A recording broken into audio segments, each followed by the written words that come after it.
Yang dihormati Datin Paduka Profesor Dr. Fatimah Muhammad Arsyad, Yang Berusaha Profesor Dr. Hasan Ali Gulan Hassan, tuan-tuan, puan-puan dan hadirin sekalian. Alhamdulillah, syukur kehadrat Allah Subhanahu Wa Taala kerana dengan limpah kurnianya kita dapat bersama-sama dalam majlis Ungku Aziz Top and Public Policy Public Lecture Series 5 2025 yang dianjurkan oleh Pusat Pengajian Pembangunan Ungku Aziz UAC Universiti Malaya. Majlis ini akan berlangsung secara dalam talian dan mengetengahkan tajuk Sektor Beras Negara Mengapa dan Bagaimana Reformasi Struktur Perlu Dirasionalkan. Tajuk ini amat signifikan dan relevan dalam konteks semasa, khususnya berkaitan isu keselamatan makanan, kebajikan petani serta daya saing dan ketahanan sektor pertanian negara. Tajuk yang sangat menarik. Untuk mengemudikan syarat umum kita pada hari ini, majlis dengan sukacitanya memperkenalkan moderator bagi sesi ini yang berusaha Profesor Dr. Azan Ali Golan Hassan merupakan Profesor Ejang di Pusat Pengajian Pembangunan Ungku Aziz Universiti Malaya. Beliau juga adalah profesor di Azman Hashim International Business School, Universiti Teknologi Malaysia, Kuala Lumpur. Saya bacakan sedikit secara ringkas biodata moderator kita pada hari ini. Profesor Dr. Asad Ali Gulan Hassan memperoleh PhD dalam bidang perancangan pembangunan daripada University of Liverpool, United Kingdom. Beliau pernah berkhidmat sebagai timbalan pengarah di Institut Pembangunan Malaysia, Unit Perancangan Ekonomi EPU, Jabatan Perdana Menteri, pengurus projek GST di Kementerian Pendidikan Tinggi dan dekan di School of Economy, Finance and Banking, Universiti Utara Malaysia. Beliau juga pernah dilantik sebagai ahli bagi Majlis Penasihat Pengguna Negara Kementerian Perdagangan Dalam Negeri dan kini sebagai pakar rujuk Parlimen Malaysia dalam Jawatankuasa Kewangan dan Ekonomi serta beberapa tanggungjawab jawatan akademik dan profesional termasuk Profesor Enjang di Pusat Pengajian Pembangunan Ungku Aziz Universiti Malaya. Beliau aktif dalam penyelidikan dan penyediaan pelbagai dokumen perancangan pembangunan bersama pihak kerajaan dan agensi antarabangsa. Tanpa membuang masa, saya jemput Profesor Dr. Hassan untuk memulakan sesi pada hari ini. Dipersilakan. Bismillahirrahmanirrahim. Assalamualaikum warahmatullahi. Terima kasih kepada Dr. Khairi, Engku Aziz Center, Universiti Malaya. Yang dihormati Datin Paduka Profesor Dr. Fatimah Muhammad Arsyad, tuan-tuan, puan-puan, profesor-profesor, doktor-doktor, datuk-datuk yang turut serta dalam majlis hari ini. Jadi Alhamdulillah, syukur kehadrat Allah Subhanahu Wa Taala ya kita dapat bersama-sama pada hari ini untuk membincangkan satu topik yang menjadi isu dah sekian lama ni, daripada tahun 70-an 80-an dahulu, iaitu sektor beras negara. Mengapa, bagaimana reformasi sektor perlu dilaksanakan. Jadi bersama kita ialah yang dihormati Datin Paduka Prof. Dr. Fatimah Arsyad yang memang telah terlibat dalam membincangkan isu ini, membuat kajian, menulis mengenai sektor makanan di Malaysia ini sejak saya terlibat sebagai ahli akademik tahun 80-an dahulu sehingga sekarang. Jadi Dr. Fatimah Muhammad Arsyad adalah penyelidik di Laboratori Kajian Polisi Pertanian dan Makanan, Universiti Pertanian Malaysia, penumpuan kepakaran berkitar dalam disiplin ekonomi pertanian dan pemasaran dan polisi pertanian. Penerbitan dan penyelidikan Prof Paduka merangkumi tema seperti struktur, gelagat, prestasi, polisi pertanian, analisis rantaian harga komoditi, sekuriti makanan koperasi, rangkalan bekalan dan analisis industri. Jadi macam saya sebut tadi, Prof Fatimah memang telah terlibat lama dalam sektor ini. Saya fikir tanpa tanpa uh, tanpa menunggu lebih lama, saya dengan segala hormatnya menjemput Prof Datin Paduka Fatimah untuk membincangkan ya dalam isu yang berkaitan dalam tempoh 40 minit. Boleh, Prof? Boleh. Uh, Assalamualaikum. Terima kasih kepada Prof. Hassan yang menjadi rakan saya semenjak 80-an, masa dia masih muda, dan juga tenaga muda di uh, Engku Aziz Talks and Public Policy, Public Lecture Series ini, kerana sudi memanggil saya untuk berkongsi pandangan dan juga kritik saya ke atas polisi padi yang beras negara. Ya. Jadi tema ini sangatlah berdekatan ataupun menghampiri hati dan perjuangan saya sejak saya memulakan tesis PhD saya yang berkitar di atas isu yang sama sejak sama 80 lagi. Ingin saya katakan kepada rakan-rakan di sini dan juga anda semua bahawa saya adalah anak murid setia kepada Profesor Engku Aziz dan juga ananda dia adalah juga tutor saya. Jadi saya sangat apa orang kata biasa dan juga uh, sering mendekati pemikiran Engku Aziz dan kalau anda lihat terdapat elemen-elemen pemikiran Engku Aziz dalam pembentangan saya. Jadi seperti yang disebutkan oleh Prof. Hassan tadi, tugas saya adalah untuk berbincang mengenai sektor padi dan beras negara. Ada dua isu yang hendak saya ketengahkan. Mengapa reformasi diperlukan dan yang paling penting bagaimana hendak dilakukan ya. Kita telah melihat pelbagai kajian. Nanti siapa yang biasa dengan padi, kajian daripada World Bank, daripada IDES, daripada pelbagai penyelidik ya, saya, Prof. Nasir, Prof. Larry dan pelbagai Prof. Sarina, semuanya mencadangkan reformasi tapi masih lagi tidak berlaku. Ya. Kita akan lihat bagaimana ia boleh dilaksanakan. Jadi persoalan fundamental perbincangan saya hari ini ada tiga perkara utama, iaitu mengapa sektor ini masih menunjukkan prestasi di paras bawah suboptimal ataupun tidak optimal lah ya. Dan yang kedua, apakah rasional yang menuntut kepada reformasi struktur, dan yang ketiga, bagaimanakah reformasi struktur ini dilaksanakan. Seperti yang disebutkan oleh Prof. Hassan bahawa industri kita ini telah berada dalam struktur ini semenjak 1971. Ada di antara anda yang belum lahir, tapi saya masa itu saya adalah masih muda lagi, menuntut di Universiti Melaya dan belajar dengan Prof. Rafidah Engku Aziz dan beberapa pensyarah ternama ketika itu. Okey, mengapa di bawah suboptimal? Saya ingin memberi perspektif teori ya untuk menjustifikasikan mengapa industri itu tidak berfungsi, tidak menunjukkan prestasi yang baik ataupun prestasi yang cekap yang kita harapkan ya. Jadi hujah teori kalau kita lihat dari tahap negara misalnya, semua anda tahu tentang dua penulis ini adalah memenangi hadiah Nobel Prize ya, mengenai mengapa negara gagal.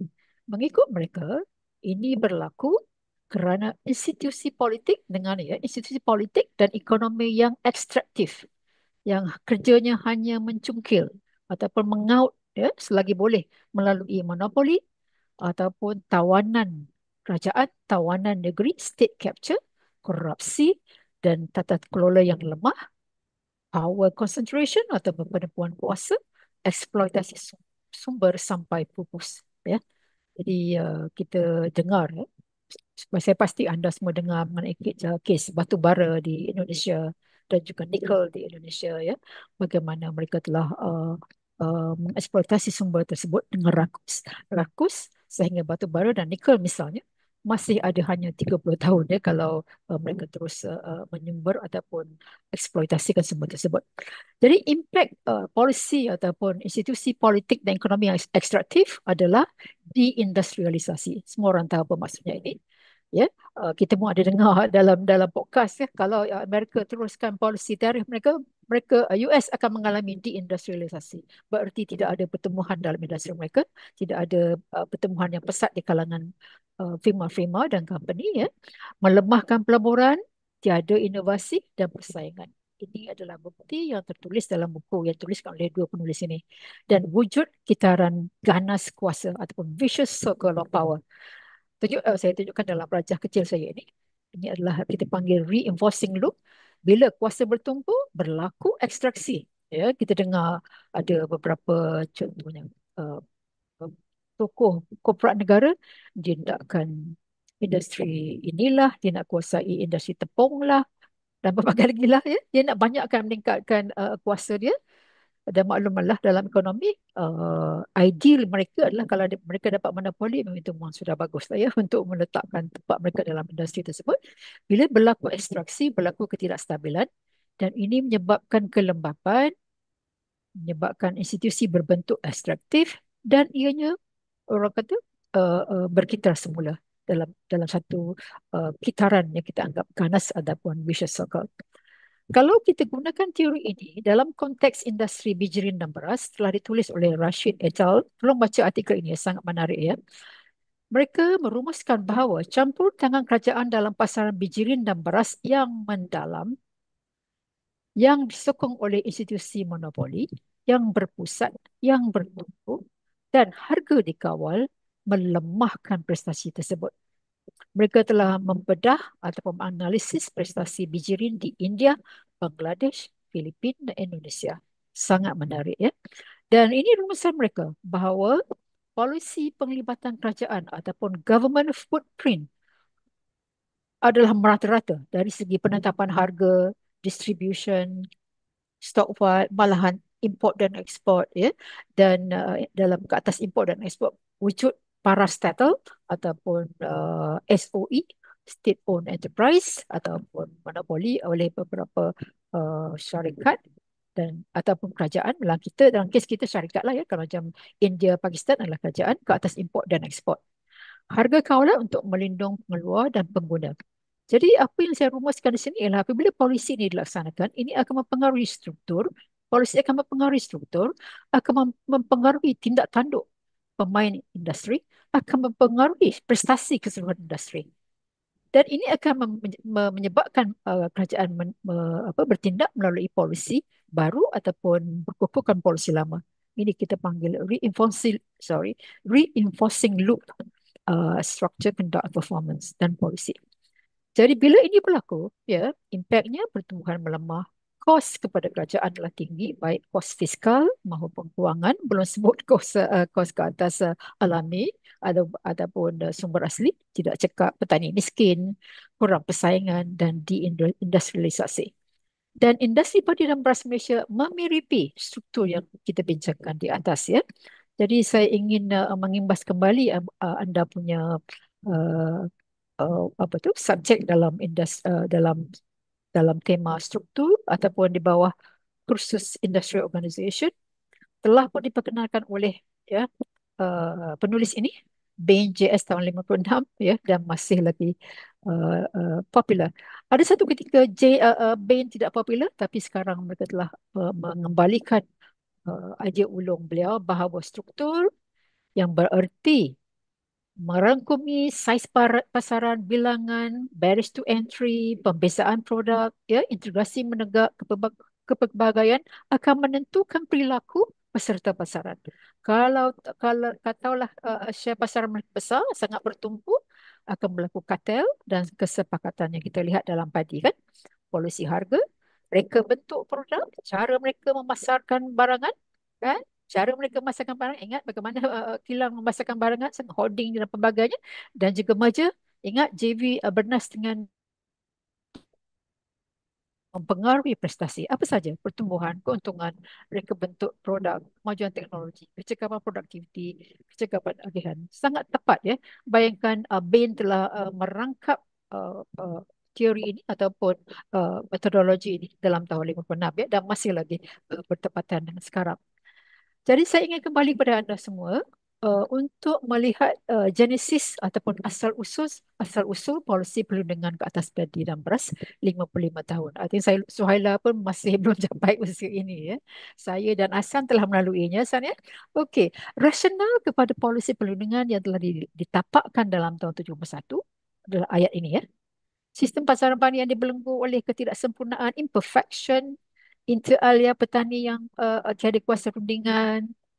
Saya rumuskan di sini. Pasar antarabangsa yang tak menetap. Ini tahun 70 hari. Ingat awak tak lahir lagi, tapi berlaku satu krisis yang besar tahun 70, 73, 75, di mana harga naik sampai 900 US dollar, dan berlaku hoarding, masalah di Russia, masalah di US, dan OPEC baru ditubuhkan. Mereka naikkan harga minyak. Bila harga minyak naik, harga baja naik. Memang krisis yang besar tahun 73 ya. Jadi kerajaan bimbang akan menjejaskan petani padi. Itu pasar antarabangsa yang tak menentu 73, 75. Asimetri petani dari segi kuasa, asimetri petani versus orang tengah, petani tiada maklumat, tiada grade standard dan standard, monopoli dan kartel tuan-tuan dan perempuan telah ditulis dalam, ingat ini, buka RMK1 page 120, ada istilah ini, monopoli dan kartel, penetapan harga yang tidak efisien, eksploitasi ataupun malpractices, petani tidak menerima ganjaran yang tak setimpal usaha.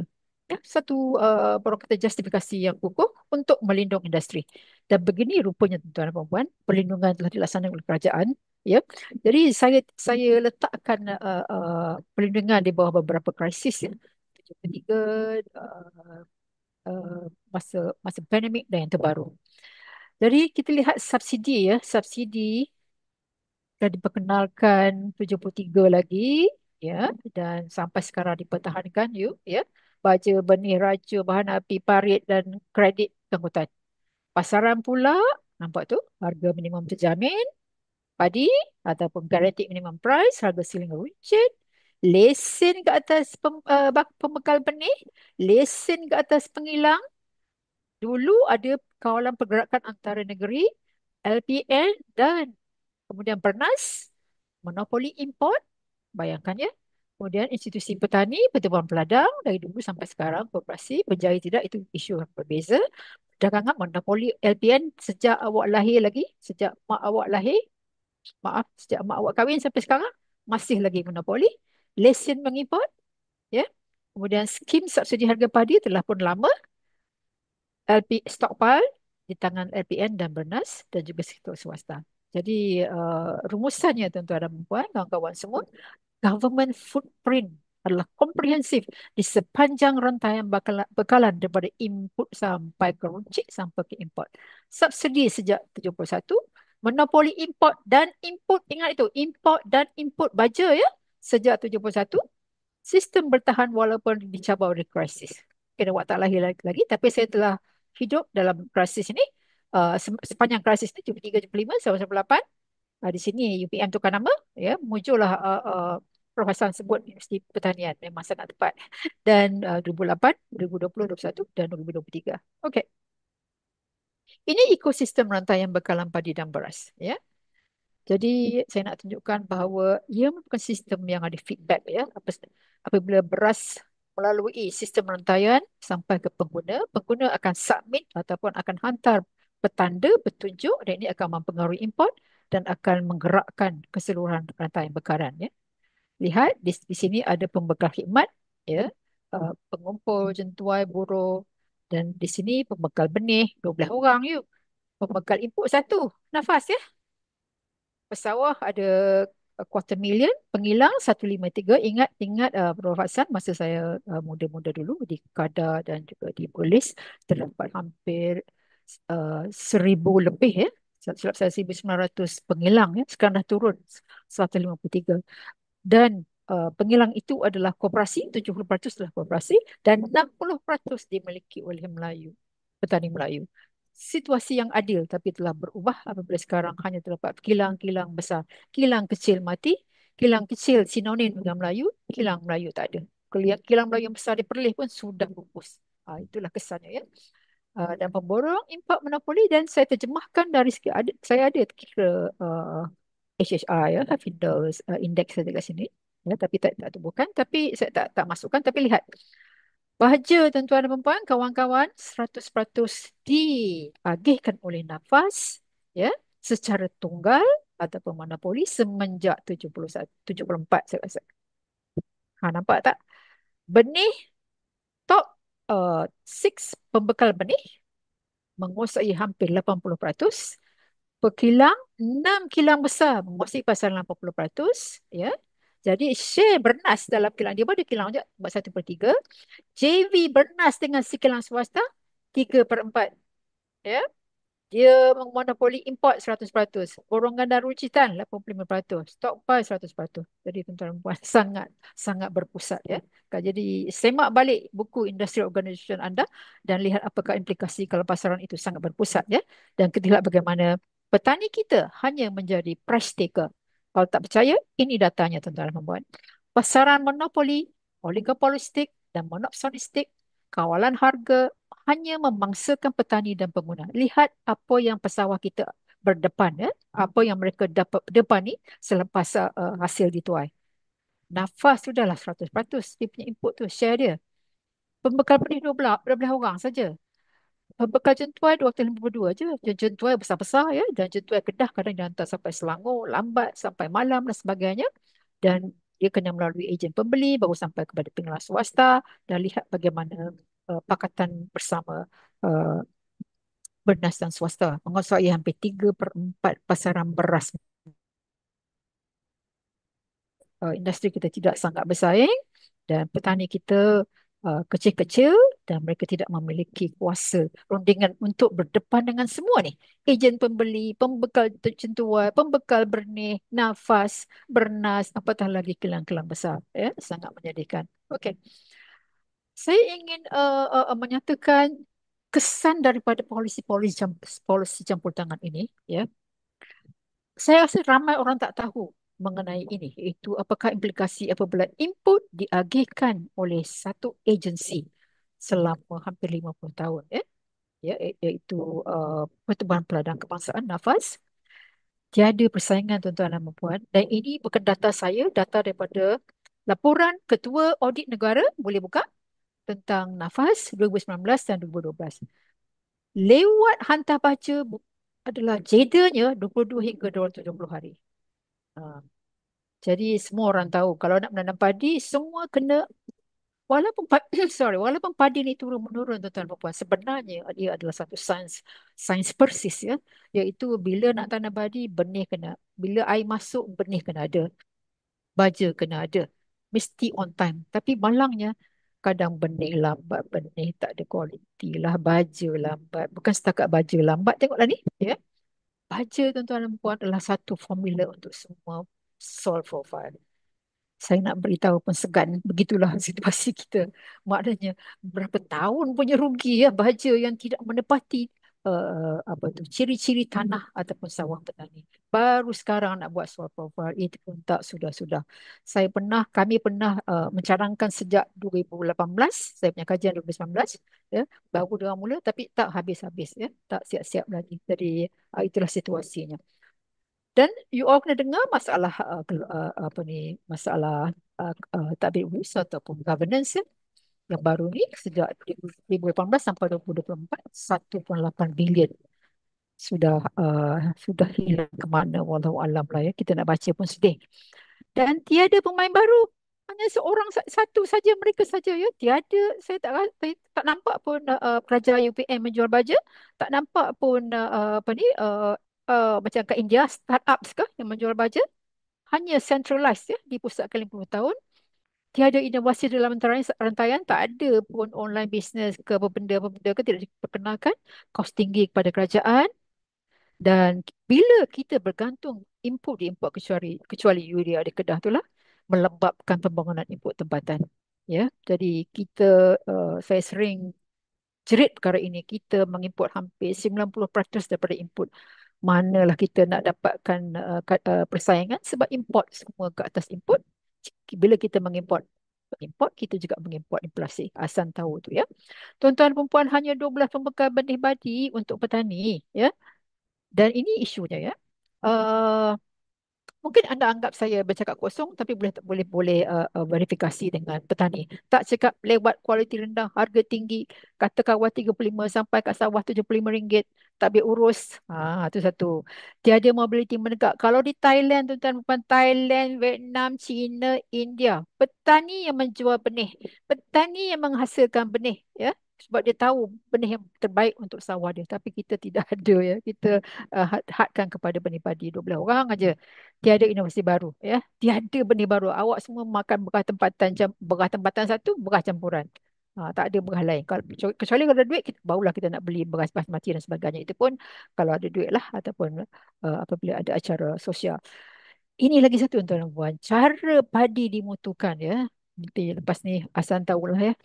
Uh, Dia punya mesin tu margin of error sangat besar. Sekali tekan dari segi kelembapan ke kejap 10 katalah 20% ya. Tekan kali kedua naik 35%. Jadi tidak tepat ya. Jadi margin error sangat besar dan saya berani mengatakan bahawa penggelam mengambil peluang daripada situasi ini dan mereka menggunakan pemotongan untuk pertahankan untung dan petani selalu rugi ya. Dan kajian saya menunjukkan kadar jeda pemotongan padi minimum 20, tapi tak ramai dapat 20, boleh sampai ke 75% apabila musim hujan. Sampai begitu sekali ya. Kadar perolehan beras 62-65, Walhau Optima 72 dan tiada kemajuan teknologi untuk membina apps ni untuk mengukur. India telah membina satu apps untuk mengimbas kualiti padi, kualiti benih. Tahap itu ya, menggunakan sensor. Kita belum sampai lagi. Tuan-tuan dan perempuan, mesin jentua Hasan tahu ni, Prof Hasan tahu. Kita punya mesin jentua kebanyakannya bukannya mesin padi tapi mesin gandum besar dan tua dari Holland 20-30 tahun. Minta maaf lah ya. Kadar limpahannya 20% dekat sawah. Bila jual petani untuk dimutukan tolak lagi minimum 20%. Jadi petani dapat berapa? 60-50% daripada padi yang dihasilkan. Sudah berlaku perkara ini berdekad-dekad. Ya, sekarang harga tinggi lepas COVID ni naik semua bilangan peternak kadang datang waktu malam, waktu senja bayangkanlah mesin-mesin besar-besar datang waktu malam, waktu senja dan mesin tak pintar-pintar lagi walaupun sudah ada ICT dan juga AI. Harga tetap padi dan beras, you all dah lalui perkara ini, ya, mematikan insentif pada industri. Kita lihat kajian Rashid tadi menghalang kemasukan peserta baru dalam industri ya, macam kita lah kalau kita nak masuk pasaran saham, kalau harganya telah ditetapkan, apa insentifnya? Kita letakkan harga itu volatile turun naik untuk mengambil kedudukan position long atau short untuk faedah keuntungan. Sama lah dengan industri padi dan beras, perlu harga yang bervariasi, berubah mengikut situasi permintaan dan penawaran, tapi kita menetapkan paras harga ya. China telah menyedari ini dan membebaskan komun mereka bersama dengan Vietnam. Pertumbuhan memang tidak ada, menggalakkan hoarding. Tuan-tuan dan puan, saya berani mengatakan bahawa hoarding bukan perkara baru. Sorok ni bukan perkara baru, telah berlaku tahun 73, lagi teruk daripada sekarang ya. Dan campuran telah pun berlaku ya. Dan petani tidak ada variety. Kalau you all tanya petani, dia orang memang kecewa bahawa Malaysia ni purata variety baru ada yang menyatakan sampai 19 tahun itu petani di Sekincan. Di Kedah dan Penang dia kata alah selalu lambat lah 9 hingga 10 tahun ya. Kalau di Vietnam tiap bulan petani boleh melahirkan menjanakan variety sampai macam tu sekali ya. Dan ini penting tuan-tuan dan puan, there is no capital formulation dekat farm sebab tak cukup you gaji tak pendapatan tak cukup. Jadi bila tak ada modal dekat di sawah, mereka nak maju macam mana? Okey. Saya nak mengepik lah tu. Okey, lagi satu bila bilang penghilang sikit, pesawat ada satu dua pilihan aja per kawasan. Setengah kawasan dekat Melaka tu langsung tak ada mil dan mereka menjual ke Melaka. Ke Melaka punya lah jauh dan kadang-kadang hujan dan sebagainya dan mereka tidak ada kuasa menawar ya. JV lu 75%, high barriers to entry. Tengok ni. Ini saya dengar ini dengar daripada kilang lah. Ada kilang tu ada sampai 5 generasi. itu menunjukkan kontrol ataupun kuasa mereka ke atas sektor tersebut. Amalan tidak terikat, tidak pintar.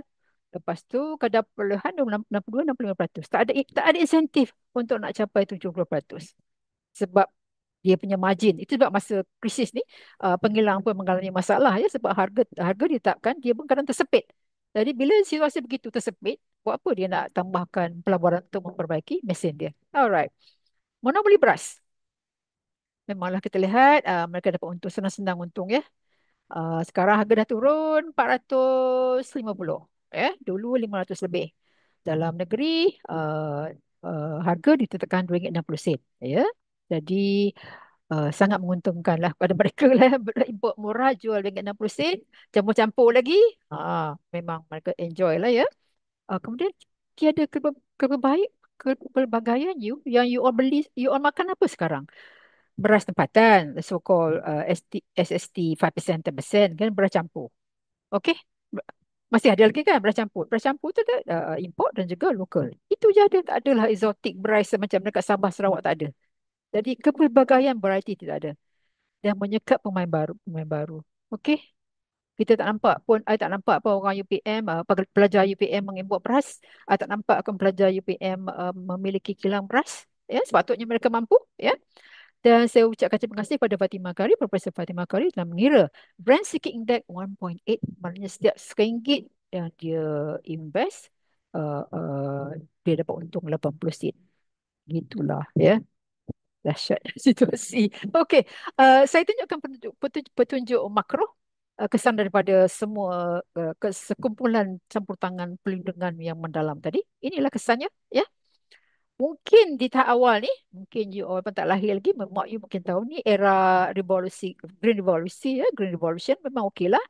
Tapi bila berlaku 2008, berlaku masalah subprime market di Amerika subprime market punya isu. Jadi pelabur, investor berpindah kepada commodity, dah kita termangsa.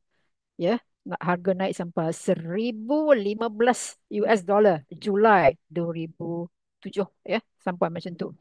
Dan lihat ya, kerajaan mengambil tindakan dengan menambahkan subsidi. Okeylah, tambahkan subsidi sampai 2 bilion ni. Ni 2 bilion ni 2 bilion 1.5 bilion dia dah turun 1 bilion. Jadi tengoklah ini SSR rata-rata menurun, tak pernah naik pun. Kejap sini menurun. Ini naik disebabkan oleh pertambahan subsidi.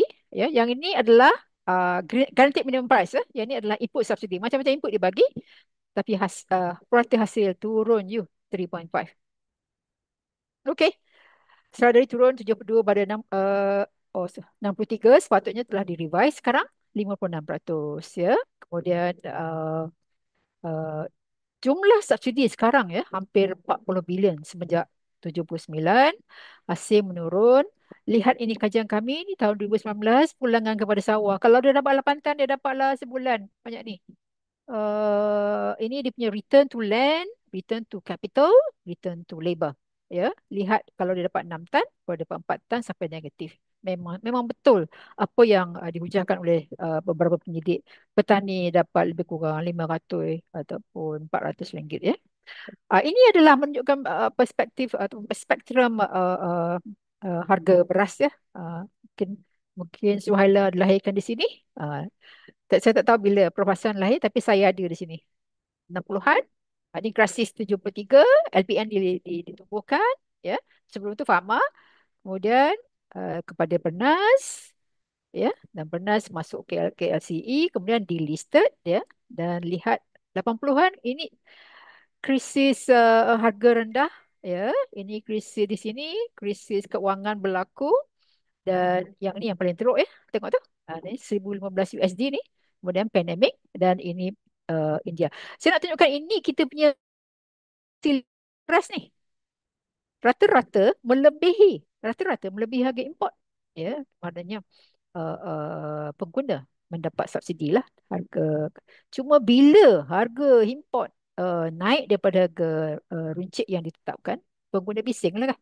Dia kena bayar harga tinggi ataupun indirect tax ke atas pengguna. Okey? Setiap kali krisis berlaku, kerajaan melaksanakan polisi yang sama. Iaitu cuba mengawal hoarding, ya, cuba mengawal campuran, ya, semua ini tuan-tuan dan puan telah berlaku sejak 73 lagi, bukan perkara baru.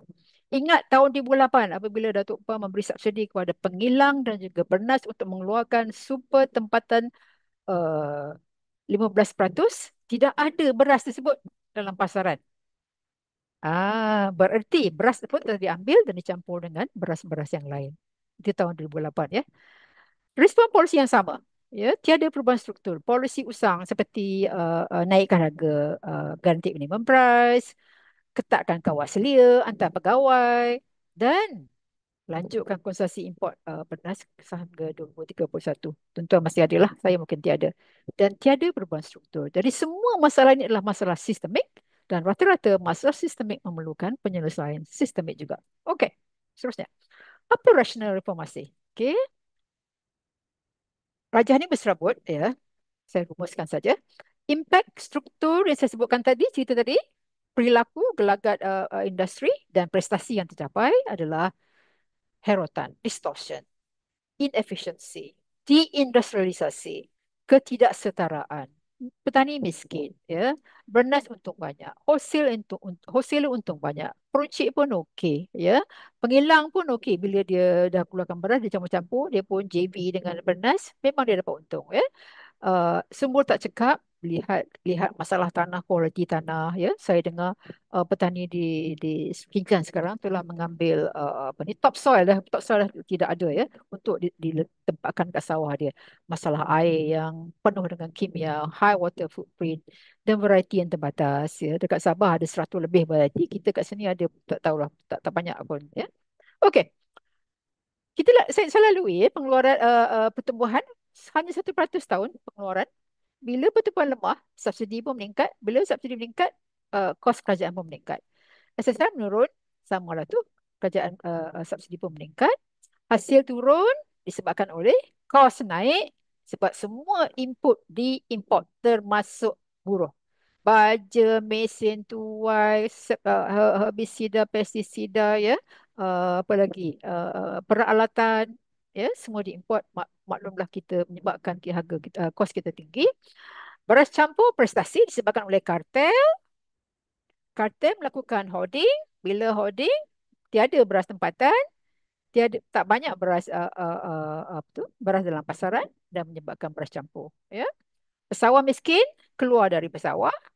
Bila miskin, tiada petani baru, pulangannya rendah, tiada IKS, tiada nilai padi rendah, import meningkat, untung kepada si pengimport dan melemahkan pengeluaran tempatan. Okey. Ini pemikiran linear. Saya akan tunjukkan kitaran, ya. Kitaran ganas padi dan beras, ya. Pelan-pelan saya tunjukkan secara mudah. Katakanlah di sini, ya. Baja dimonopoli, khidmat bermasalah, ya. Jadi bila ni baja lambat, kos tinggi, ya. Kadang sebab baja tak sesuai dengan tanah lah, ya, lambat. Benih pun oligopoli, lambat, mutu, minimum hampir 20%, menyebabkan kos pengeluaran naik. Pengairan pun tak teknologi lama, ya. Kalau di India dia sudah buat drip teknologi, you. So saya gembira apabila PMX bagi MADA bilion, 1 bilion. Kalau bolehlah saya nakkan mereka pergi India dan belajar bagaimana India membuat drip teknologi dan mereka belajar daripada Israel. Ya, Israel sangat terkehadapan dari segi drip teknologi. Jadi semua masalah ini menyebabkan kos pengeluaran naik. Bila kos pengeluaran naik, hasil turun. Bila hasil turun, pengeluaran padi turun. Bila pengeluaran padi turun, pendapatan turun. Bila pendapatan turun, kerajaan tambah lagi subsidi. Nampak dia punya reinforcing loop. Kemudian bila pengeluaran turun, import besar lagi, kilang tak ada insentif lah nak mengeluarkan beras tempatan. Jadi harga bersih pun tak optimal, menurunkan pendapatan, ya. Bila menurun, menyebabkan SSL turun, ya, menyebabkan import meningkat. Bila import meningkat, akan menyebabkan perbelanjaan subsidi meningkat. Okey, ini adalah saya sebutkan tadi kitaran ganas padi. Okey. Jadi saya rumuskan begini, ya. Kesannya kembali kepada slide saya yang pertama, kesan polisi ekstraksi, ya, ekstraksi kepada pihak tertentu. Kita tidak boleh membuktikan kolaborasi ahli politik dengan katalah si monopoli ataupun siapa-siapa saja, tapi telah dibuktikan oleh negara lain, ya, kolaborasi yang berbahaya di antara institusi politik dan juga institusi ekonomi. Jadi petani keluar tidak cekapan penggunaan sumber, kelembapan, yang paling penting deindustrialisasi tuan-tuan dan puan. Tak ada langsung apa tu SME. Yang ada hanya beras tepung, beras, bihun dan bedak sejuk. Ya, itu saja. Tapi kalau you all tengok di Jepun dan di Thailand, berbagai ratusan produk yang berlandaskan padi dan beras untuk binaan, untuk bayi, untuk kesihatan. Dengan itu, nilai padi adalah tinggi. Tapi kita tidak ada ya, dan tidak ada apalah orang kata sektor yang dinamik.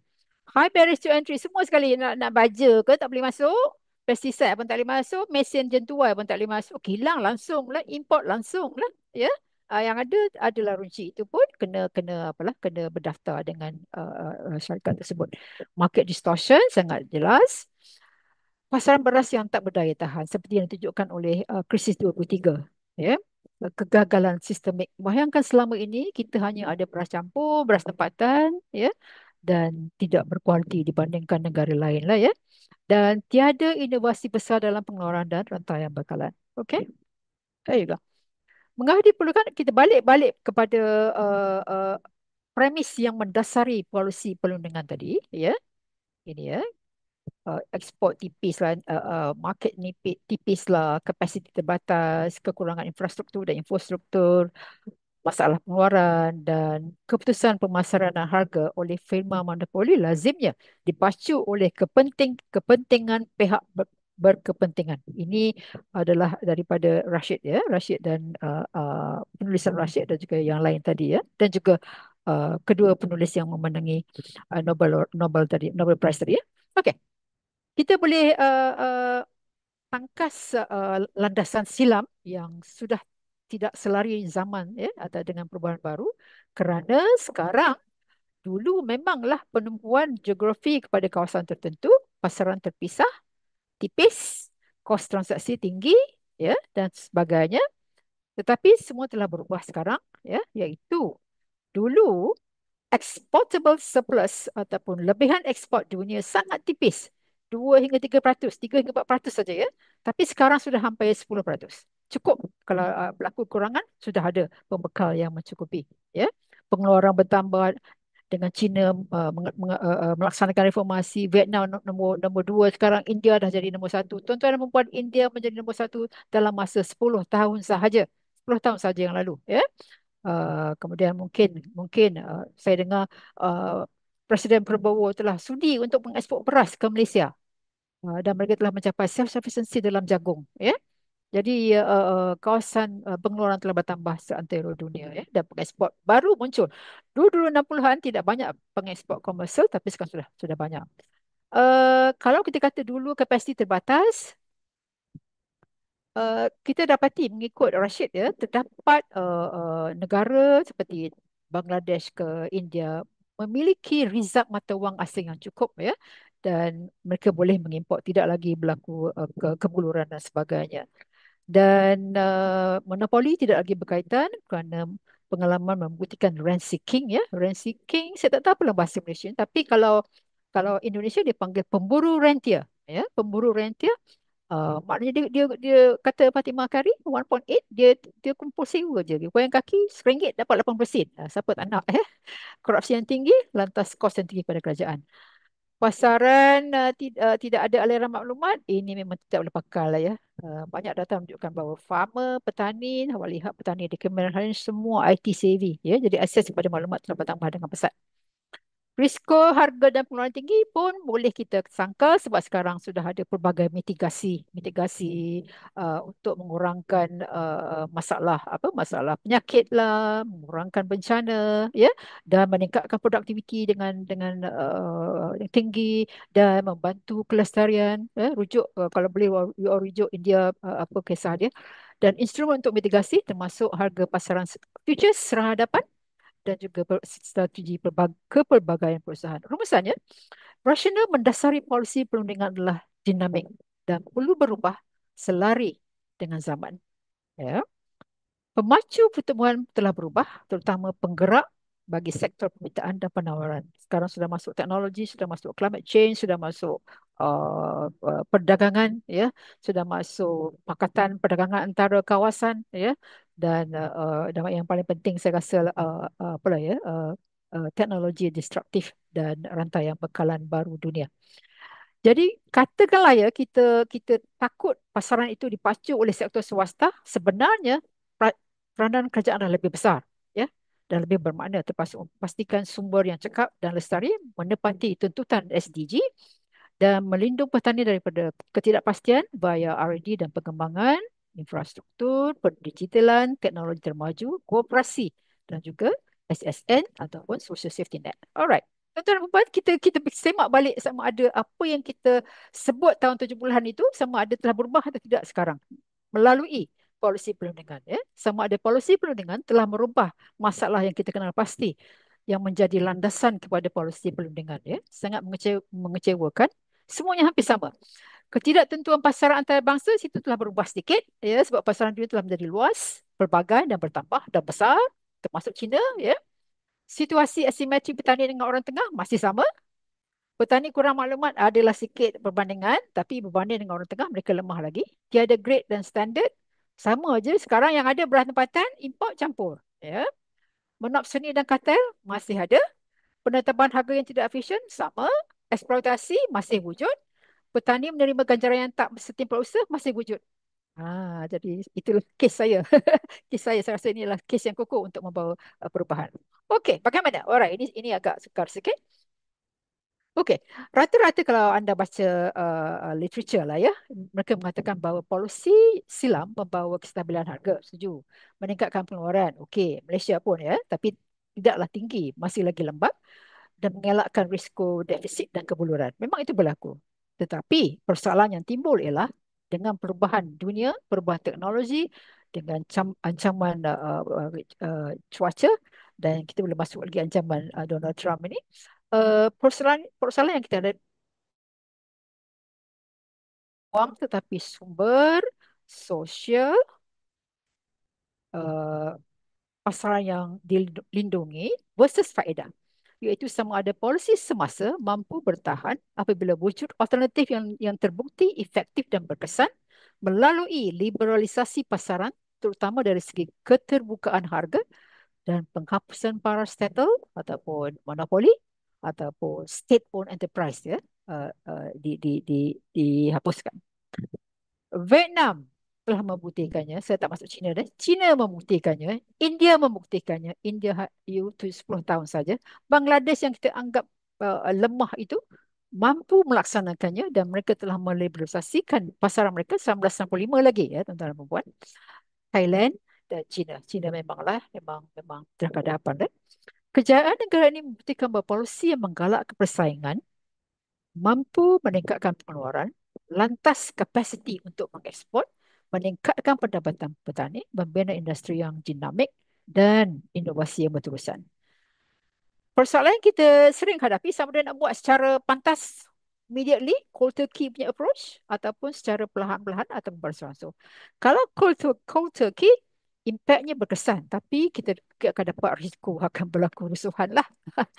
PAS akan naik ke, akan tunjuk perasaan lah ataupun inilah orang Melayu ke, risiko tantangan yang boleh mengubah keputusan, ya.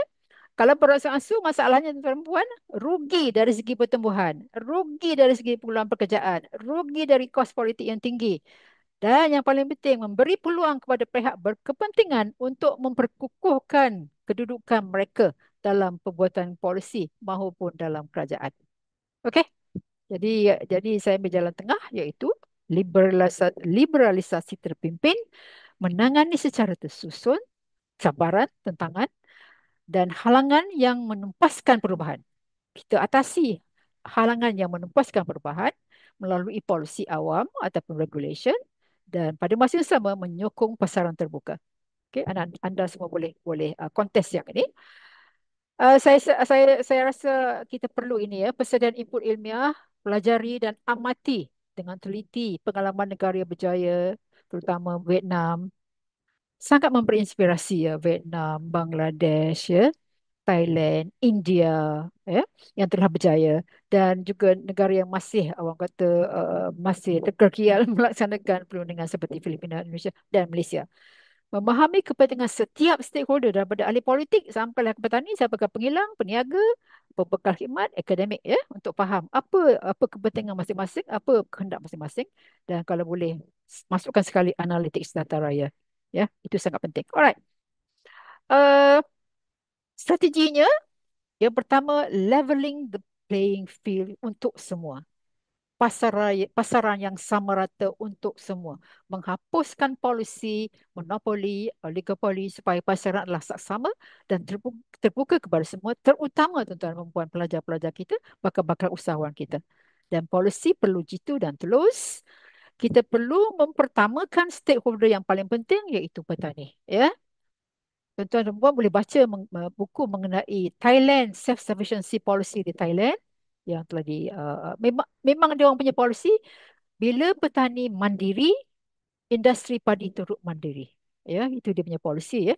Mereka mandirikan petani dahulu, kampung, masyarakat, industri, baru negara. Ya. Jadi setiap tahap dimandirikan, ya. Jadi ini adalah satu pendekatan yang sangat baik. Membuka pasaran kepada antarabangsa, kita sudah yang itu. Institusi alternatif, ada orang mengatakan futures exchange dan sebagainya, kita peganglah dulu dan lihat bagaimana. Dan sokongan logistik terutama untuk stockpile.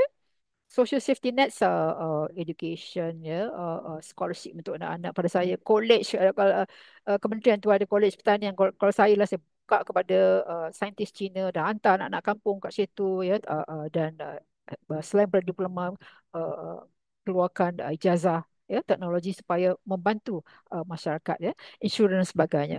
Dan peranan kerajaan sangat besar. I think kerajaan agak lupa, mungkin ingat tapi tak berapa peka.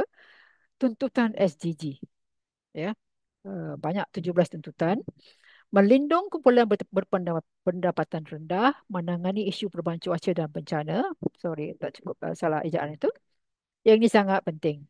R&D dan pengembangan. Kalau kita cerita kita punya pengembangan memang in the sorry state of affairs, that's the English word, sangat lemah dan menduka citakannya, ya. Teknologi bergerak dengan pantas. Kata orang sekarang, dulu dia orang kata tiap minggu berubah, sekarang 8 jam. 8 jam aja sudah ada teknologi baru.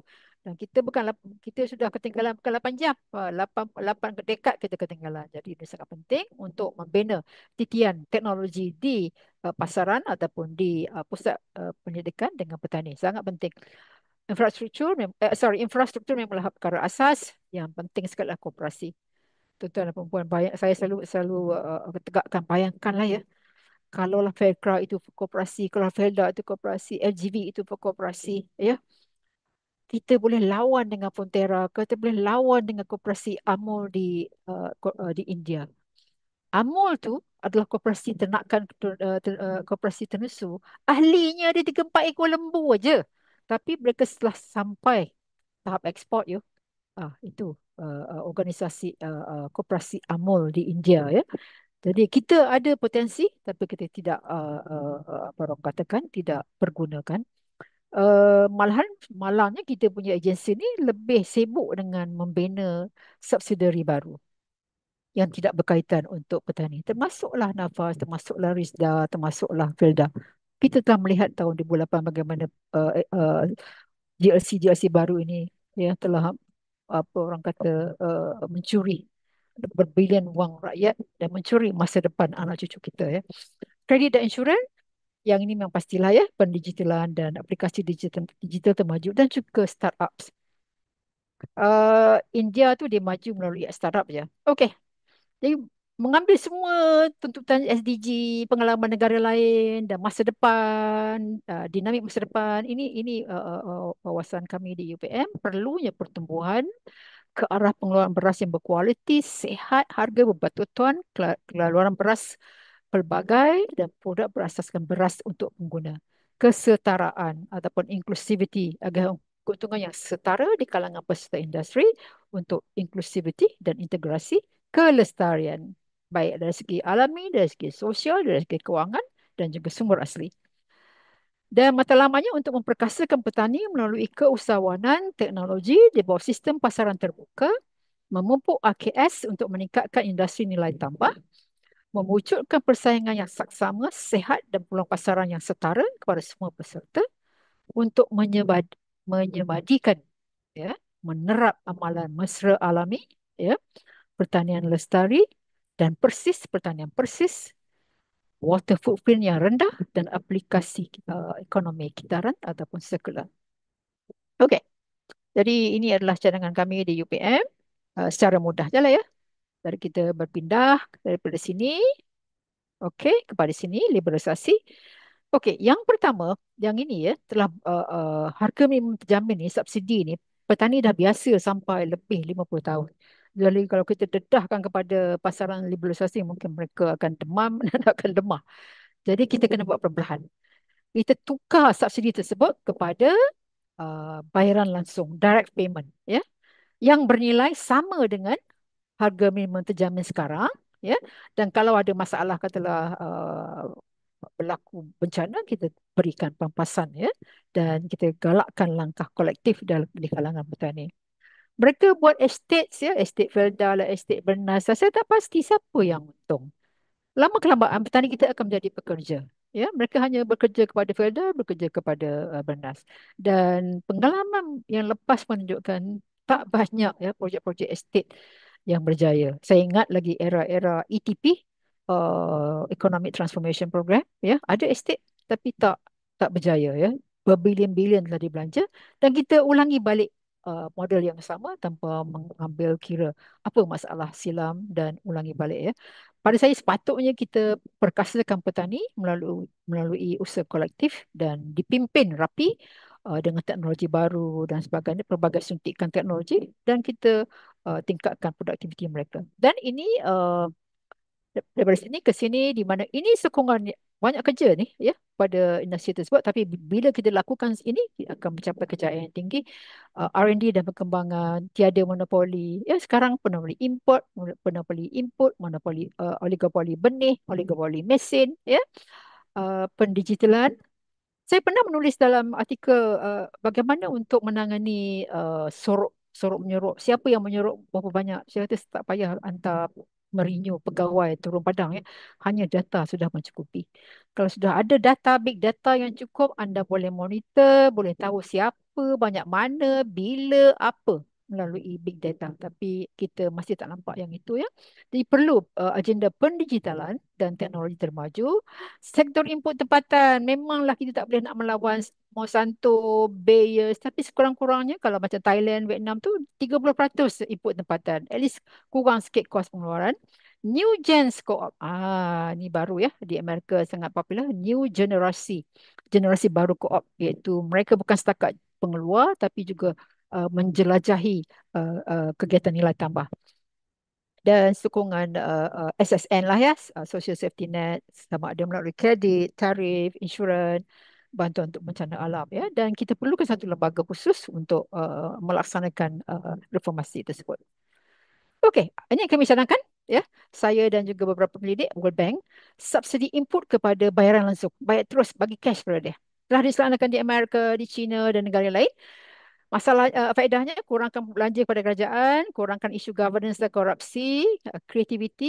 Kita timbulkan balik, kita perkasakan balik kreativiti petani dengan membenarkan mereka melaksanakan keputusan secara sendiri, ya, kerana mereka tahu apa yang terbaik untuk sawah mereka. Jadi dengan ini mereka akan mencapai produktiviti yang lebih baik, ya. Dan kita boleh masukkan IoT, blockchain pun sudah ada, ya, telah pun dicipta. Dan ini akan mengurangkan penyelewengan. Kalau risau berapa nak bayar, kita boleh adakan indeks harga, indeks input mengikut pasaran. Bila dah steady, dah biasa dengan itu, baru kita buka secara besar-besaran ataupun. Tapi seperti yang saya sebut, bila kita buka, ini kajian yang kami laksanakan apabila kita melaksanakan bayaran langsung, ya. Okey. Tuan-tuan dan puan, inilah informasi ini, tidak ada yang baru, tapi berdasarkan kepada pengalaman di Bangladesh, China, Vietnam, ya, dan juga negara CPE, ya, CPU, Central Plan Economy, dan juga kajian IPRI, ya. getting the market right dan bukan hanya kepada getting the price right. Okay. Jadi liberalisasi terpimpin harga ya untuk menggalakkan pertumbuhan inovasi, produktiviti ya. Pasaran sendiri akan mengatur koordinasi lebihan dan kurangan telah dibuktikan dengan jelas ya oleh Thailand, China, Bangladesh, India ya dan Indonesia secara perlahan dan pertumbuhan SME bukan setakat SME, mikro dan nilai tambah ya. Kalau tuan-tuan pergi dekat Thailand tu, kat apa tu shopping market, shopping mall yang mahal-mahal tu, tengah-tengah tu ada orang jual makanan. Tengok beras mereka ya. Jadi banyak nilai tambah yang telah mereka cipta ya. Dan lihat apakah produk paddy base and rice base yang wujud di Jepun, ratus-ratusan ya. Dan ingat wine yang paling mahal adalah rice wine di Jepun. Jadi bila harga nilai tambah tinggi, maka nilai padi adalah akan turut menjadi tinggi. Dan ini bagus kepada untuk pengeluar. Support dan social safety net ya. Kalau berlaku harga turun, kita boleh banyak peluang strategi seperti ada kita bina tabung stabilisasi ya. You all boleh ujuk pada buku tentang ini. Ada pembayaran kurangan, stabilization scheme melalui stockpile, bantuan sekolah anak pesawat. Ingat kalau bapa dia miskin, anak dia tak dapat education, ya. Bila tak dapat education dia tak nak kerja dengan badi, dia akan keluar daripada nasib badi, ya. Walhal kalau kita bagi dia education, kalau kata dekat kolej pertanian tu dia akan dapat inspirasi ya untuk menambahkan lagi apa tu produktiviti dan masa hadapan cemerlang untuk ibu ayahnya. Insurans tanaman, kepelbagaian tanaman, kita tak ada pun kajian bagaimana nak rotate crop rotation. Saya nampak dekat Vietnam mereka buat kajian bagaimana nak dia orang ambil katalah sayur mahal tu, dia orang cuba adaptasikan kepada kawasan tempatan dan dijadikan sebagai crop rotation selain pada padi untuk memulih kesuburan tanah ya. Kita tak ada pun kajian tu seperti itu. Kemudian galakkan petani menceburi agribis. Benarkah mereka sebenarnya tuan-tuan dan puan mungkin Prof Hassan tahu petani ini seronok untuk berkongsi maklumat. Dia nak share dapatan dia. Saya tahu petani dekat Penang tu dia tahu macam mana untuk menghalang tikus. Dia jumpa satu formula tapi formula tu mahal lah, dia gunakan serai lah, gunakan halia dan pelbagai lagi, tapi dia ada idea ya.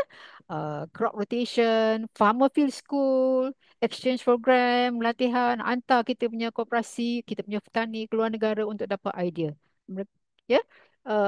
Bukan setakat buat agenda politik, hantar mereka keluar negara untuk dapat inspirasi. Dan kolej pertanian tu memang ada banyak potensi ya. Dan kita lihat bagaimana China telah merubah beberapa industri pertanian di Afrika. Yang saya merah ni memang orang kata memang makanan asas lah. Makanan asas industri mesti ada productivity improvement, mesti ada R&D dan extension. Extension. Siapa yang dekat dengan Datuk Sabu kata kat dia, Fatimah tuntut pengembangan diperbaiki. Sampai sekarang tak dibuat. Koperasi ya, tidak ada jalan lain untuk menentang oligopolis, menentang monopolis. Tidak ada jalan lain selain koperasi. Ya, sawah estate tu pun saya setuju dengan estate, tapi medium dia ataupun struktur yang paling sesuai adalah koperasi, iaitu estate itu dimiliki oleh petani. Ya, koperasi bererti dari petani, oleh petani, untuk petani. Ini dari GLC dikerjakan oleh petani untuk FGV, untuk GLC. Tak betul tu, ya. Jadi tidak berdaya tahan. Mereka untung, mereka seronok sebab maklum sajalah dapat tanah luas, maklum sajalah kan. Ingat rent seeking index 1.8, dia dapat kontrak itu, kontrak ini, kontrak baja, kontrak buka tanah. Di situ banyak masalah tata kelola. Dari petani, oleh petani dan demi petani. Model saya dah sebut tadi Amul Koperasi itu ya. Dan di Korea dan juga di Taiwan. Kalau tak percaya ini di Vietnam ni. Walaupun dianggap sawah itu kecil, tapi dia ada konsep small farm, big field. Berarti mereka bergabung supaya mesin besar boleh digunakan small farm dan juga perancangan dilaksanakan untuk small farm ya. Jadi perlu subsidi untuk mesin, untuk digital apps, kilang ya. Kilang tak payah besar-besar Prof. Noi macam dekat Kedah sampai besar-besar, tak tahu nak sebut lah, besar dewan lah maksudnya. Tak perlu ya. Tuan-tuan dan puan, di Jepun orang dah tak beli beras ya. Orang sudah beli padi. Beli beras 1 kg, 2 kg di mesin di kedai itu sendiri ya. Dan saya tahu, saya pernah baca bahawa mesin kilang beras di Jepun sebesar peti ais pun ada. Tak perlu sebesar dewan ya. Jadi era ICT, era teknologi hanya memerlukan mesin yang pintar, yang kecil ya. Dan banyak pun dalam Amazon.com ataupun Alibaba. Monopoli import tidak ada jalan lain perlu dibuka supaya kita boleh dapat kepelbagaian, dapat harga murah, pelbagai jenis beras ya, dan ada persaingan ya. Monopoli baja pun kan saya kata di Thailand, di Vietnam, petani menjual baja, petani jual benih. Ya, bila mereka menjual benih, mereka pasti menjual yang terbaik untuk diri dia, yang terbaik untuk rakan dia. Sebab kalau dia jual yang tak elok, dia akan dipenalize ataupun di boycott oleh kawan-kawan dia. Jadi kita kena ada kepercayaan kepada petani kita sendiri. Sekarang tapi kita bolok sampai 50 tahun dan tidak ada penambahbaikan. Yang ini memang satu kemestian lah ya. Kalau tak percaya, saya minta anda lihat artikel bagaimana India dalam masa hanya 10 tahun menjadi pengeluar beras terbesar di dunia melalui digital, melalui startups. Ya, maklumlah dia ada berapa million population. Satu startup boleh dapat 10 million pun dah cukup. Okay? Tapi tak apalah, Malaysia pun boleh juga ya. Kalau startup yang bagus tu kita boleh ceburi pasaran dunia ya. Kita boleh contohi negara tersebut dan saya cadangkan supaya institusi pertanian ataupun kolej pertanian pergi ke India, Vietnam dan China dan dapat idea ya. Atau panggil dia orang datang sini. Okey. Kalau takut harga turun, kita banyak kaedah. Ada deficiency payment, dana penstabilan dan pengurusan stok bar. Terima kasih.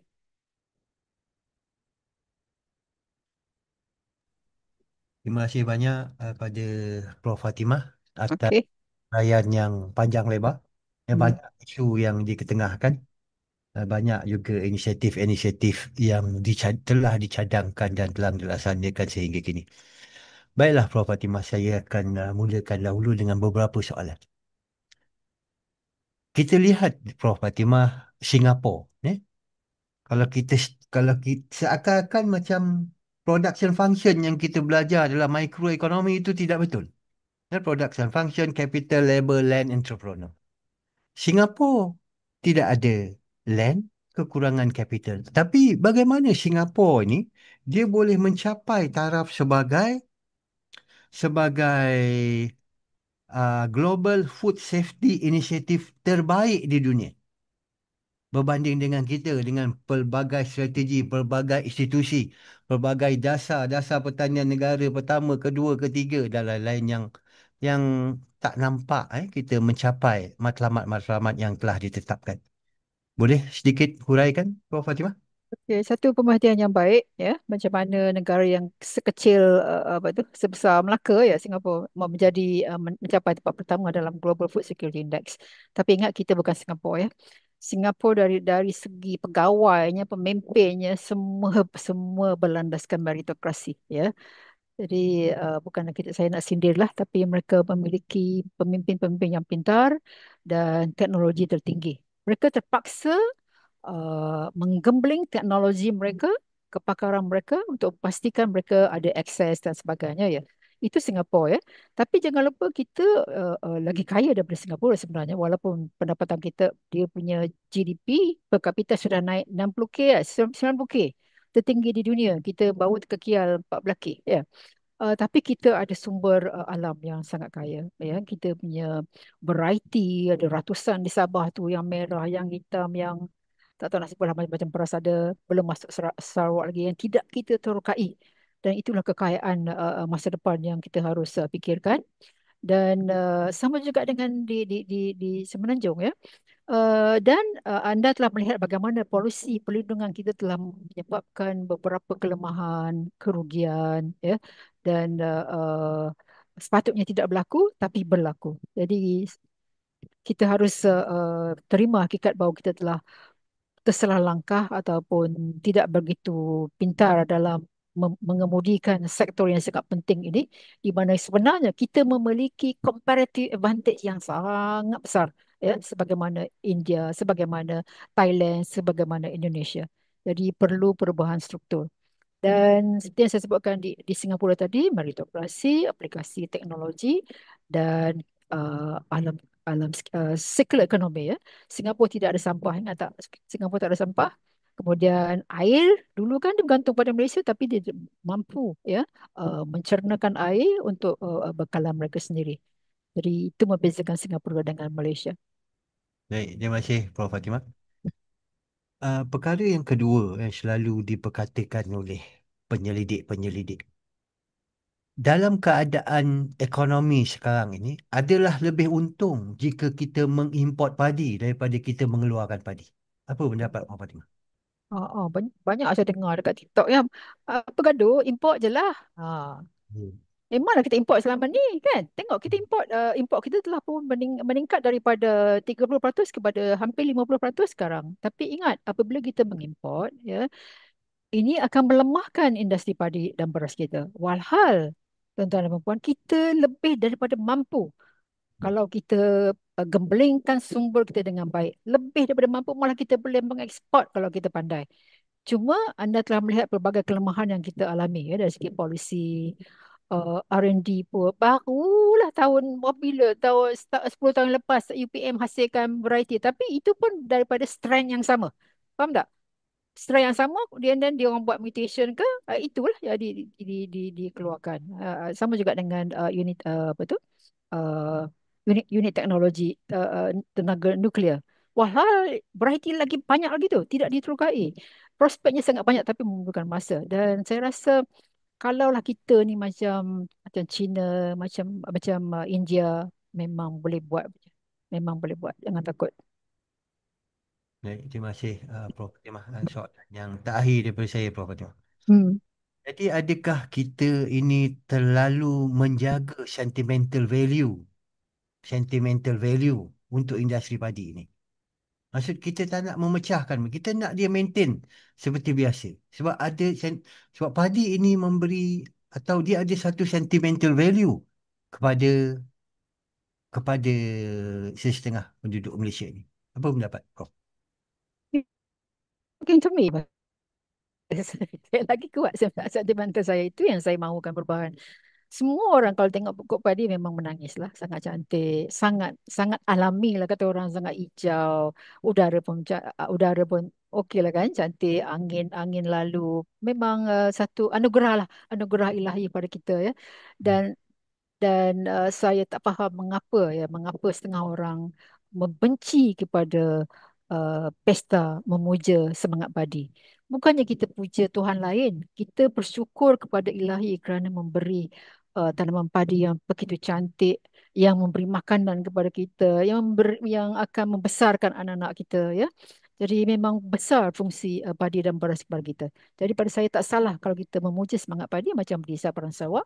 Dan begitu juga saya dulu mak kan kawan kata, itu apa benda tu yang dekat laut tu, puja laut, tak Islam lah benda kan. Dan sekarang saya faham mengapa mereka mencintai laut dan berasa bersyukur kepada Ilahi. Mereka dapat pergi laut, menikmati laut. Dan ingat tak, kerajaan nak minta dia orang pergi ke Felda, dia orang tak nak pasal dia orang dah biasa dengan laut. Itu adalah orang kata uh, perkaitan kita dengan nature, dengan alami. Mereka dengan lautnya, petani dengan padinya, dan rakyat dengan padi, ya, makanan kita. Jadi itu satu yang natural, satu yang apa, terbina dalam kehidupan kita. Jadi apa soalannya? Dah terlupa. Okey.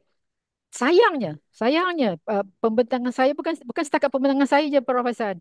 Buka laporan World Bank tahun 84 dah sudah memberi kritik. Ya, laporan kami ada dua, dengan World Bank ada dua, laporan dengan Khazanah ada dua, laporan dengan Ideas ada dua, tesis banyak. Semua mengatakan bahawa industri ini sedikit sebanyak telah dipunahkan dengan polisi yang berbentuk ekstraktif, seperti yang diutarakan oleh pemegang Nobel Prize tadi.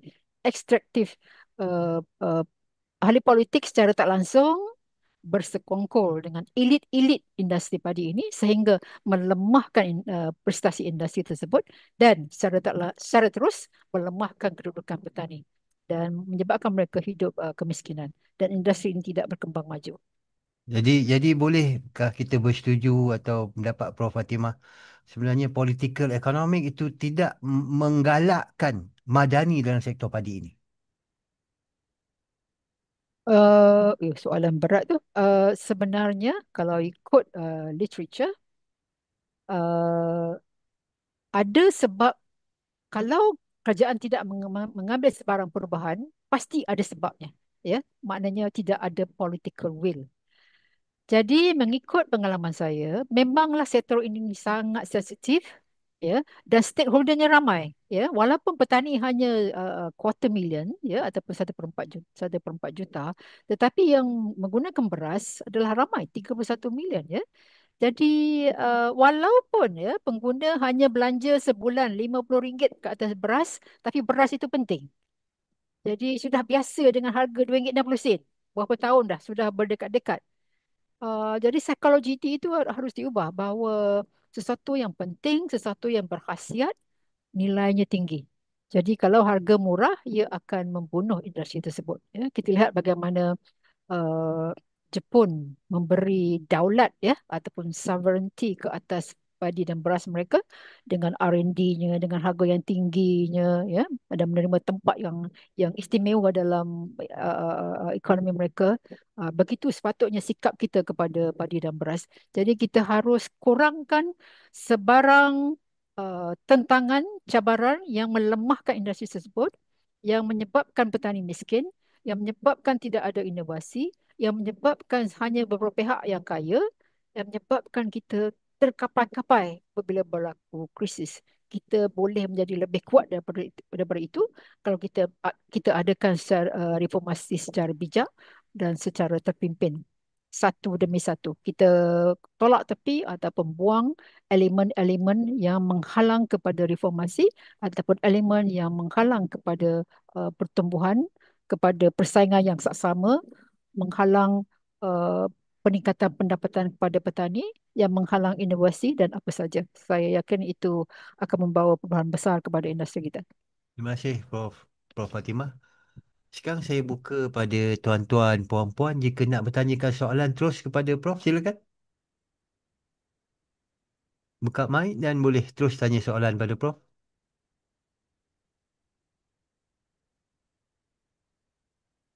Ada? Ada? Ada? Tuan-tuan, puan-puan boleh tanyakan soalan terus pada Prof.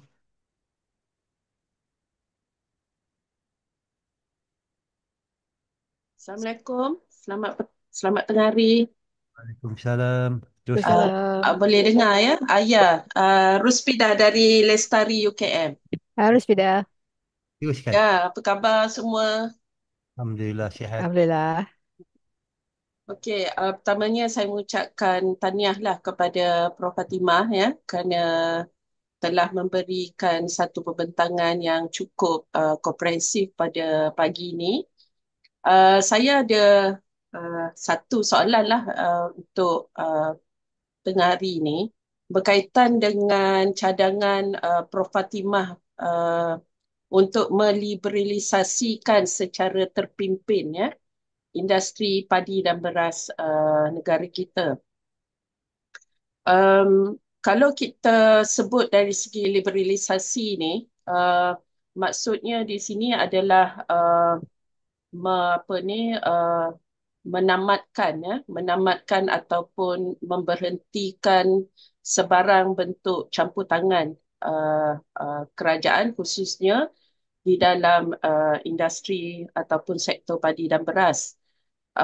Dan kita sedia maklum bahawa seperti yang Prof sebutkan tadi dengan data dan fakta bahawa industri kita ni telah terlalu lama dipandu oleh kerajaan dan juga oleh kartel ataupun monopoli.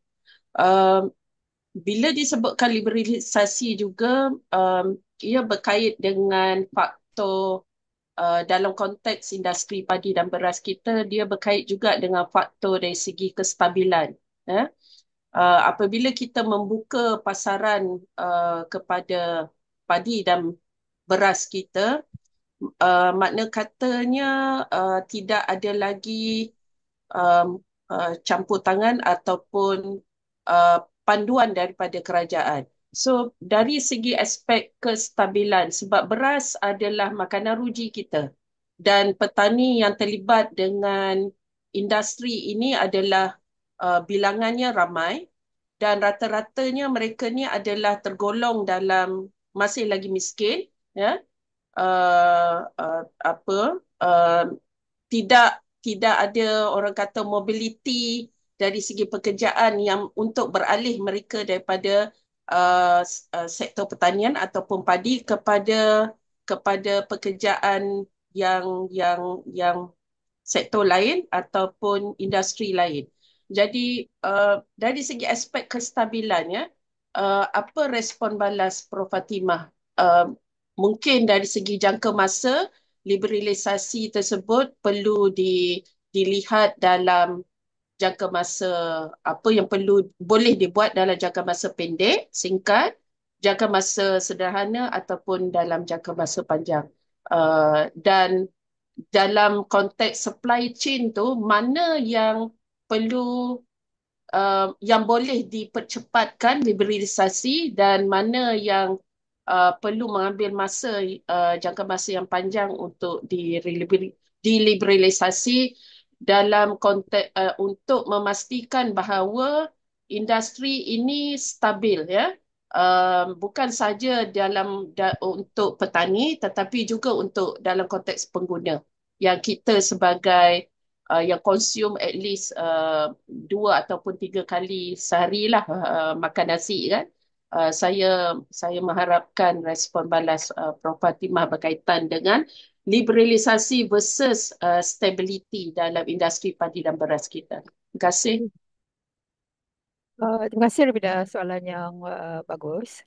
Kalau nakkan stability, capai self-sufficiency dulu. Kalau kita sudah mandiri, stability bukan isu. Betul? Dan saya rasa itu bukan satu-satu yang tidak mungkin. Kalau kita katakanlah dapat tingkatkan hasil kepada 4 hingga 5 tan, memang kita dah capai self-sufficiency. Semenanjung, kawasan Mada dan juga kawasan di luar Mada, kalau kita dapat tinggikan produktiviti, dan ini bukan satu hal-hal yang sukar, saya rasa kita boleh menjadi pengeksport. Ingat, seperti saya sebutkan tadi, masalah petani adalah kualiti tanah sudah menurun, jentua yang besar-besar, ya, kos jentua yang besar, baja sampai lambat, benih tak bermutu, baja tak bermutu, setengahnya lah, ya, dan air masih lagi sistem lama. Jadi ini yang perlu tukar. Ingat, India saya sebutkan hanya 10 tahun telah menjadi pengekspor terbesar. Jadi jangan bimbang dari segi stability kalau kita mampu mencapai tahap sadar diri. Katakanlah kita gagal ataupun kita lambat mencapai tahap sadar diri, saya rasa seperti yang disebutkan oleh beberapa penulis, industri beras dunia sebenarnya telah meningkat dari segi production, ya, iaitu pembekal adalah ramai daripada Indonesia. Indonesia yang saya sebutkan Prabowo buat pengumuman tu, Indonesia, Filipina, China memang ada import. Kemudian mungkin newcomer, mungkin Burma, India sebab populasinya ramai, Vietnam, ya, dan juga negara uh, uh, uh, di Afrika pun katanya, ya. Jadi untuk memastikan kestabilan selain daripada pengurusan stockpile adalah juga perdagangan. Itu sangat penting. Dan tidak ada barang atau komoditi dunia ini yang stabil. Ya, mesti ada turun naik, ya, kerana faktor fundamental adalah dinamik. Kejap penawaran berubah, kejap permintaan berubah, ya, perang lah dan sebagainya. Ketidakstabilan tidak dapat dielakkan, tapi kita boleh perdagangan, ya, dan juga perbaiki struktur. Kita tidak mahu kita punya pengimport seorang saja. Kalau boleh, kalau ingat apa Datuk Maidin kata, dia boleh beli beras import lagi murah daripada beras. Ha, dia garanti. Maknanya bernas dia punya bekalan tu terbatas. Bayangkan kalau ramai pengimport, kita boleh pergi ke South America, ke negara-negara lain, Pakistan, pada Arab dan sebagainya. Tapi sekarang ada monopoli. Jadi masalah struktur juga membatasi peluang kita untuk menstabilkan beras negara dengan pantas dan juga cekap. Dari segi supply chain, ya, supply chain seperti yang saya tunjukkan dalam Raja, ya, ni ada soalan ni tentang kenapa saya fokus pada Bernas dan Nafas, sebab dia monopoli, ya. Nafas monopoli 50 tahun, Bernas dan LPM monopoli 50 tahun. Jadi bila mereka monopoli, mereka institusi yang ekstraktif. Disebabkan oleh Nafas mempusatkan agihan baja, tidak ada pemain baru. Oleh sebab dia ada kuasa, jadi agihan baja lambatlah, ya, dan bayangkan, ya, berpuluh-puluh tahun formula yang sama telah digunakan ke atas profil tanah yang berbeza, ya, tidak ada langsung penyesuaian baja mengikut profil tanah, ya, dilaksanakan, baru nak dilaksanakan tapi sangat lembab, ya. Begitu juga dengan Bernas monopoli import bertahun-tahun. Walhal kalau kita buka, banyak faedah yang boleh dihadapi. Jadi ini yang saya sebut, apabila kita hendakkan adakan reformasi, kita cari apakah masalah-masalah yang menghalang kepada pembaharuan.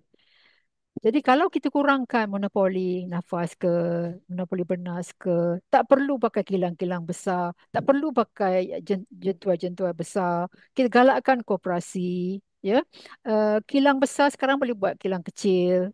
Dan kita galakkan startups, galakkan usahawan baru, ya, macam penjualan beras buat secara online dan sebagainya. Jadi kita wujudkan satu sistem ekosistem rantaian bekalan yang lebih agile, kata orang, dan tidak dikongkong oleh beberapa pihak yang ekstraktif.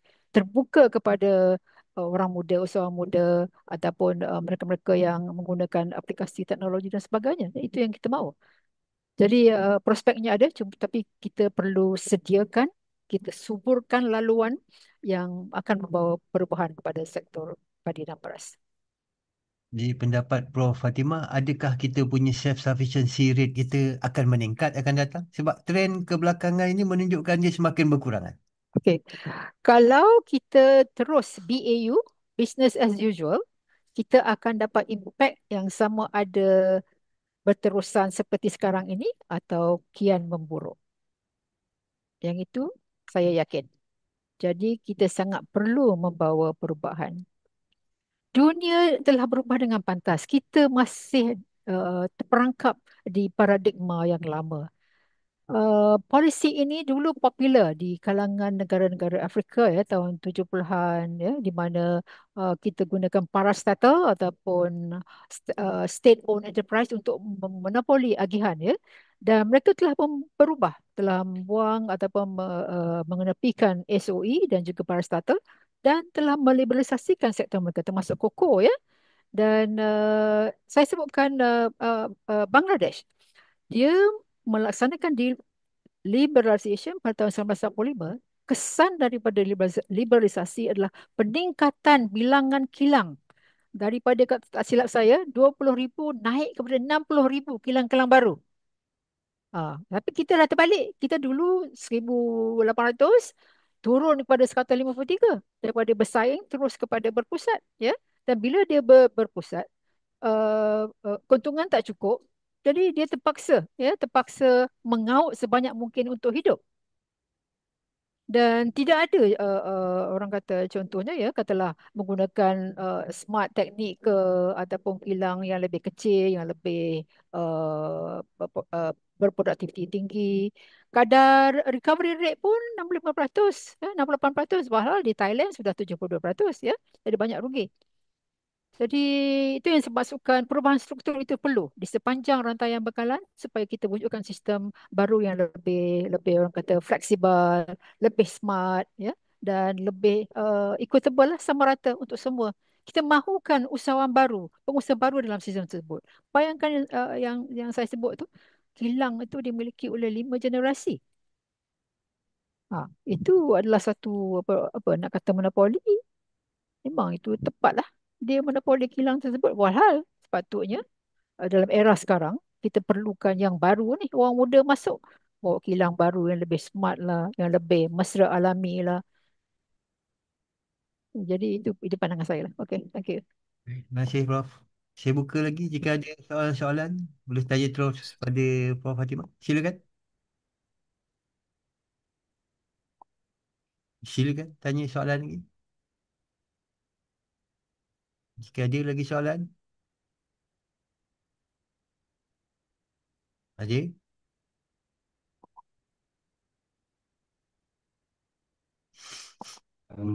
Hello, Assalamualaikum Prof.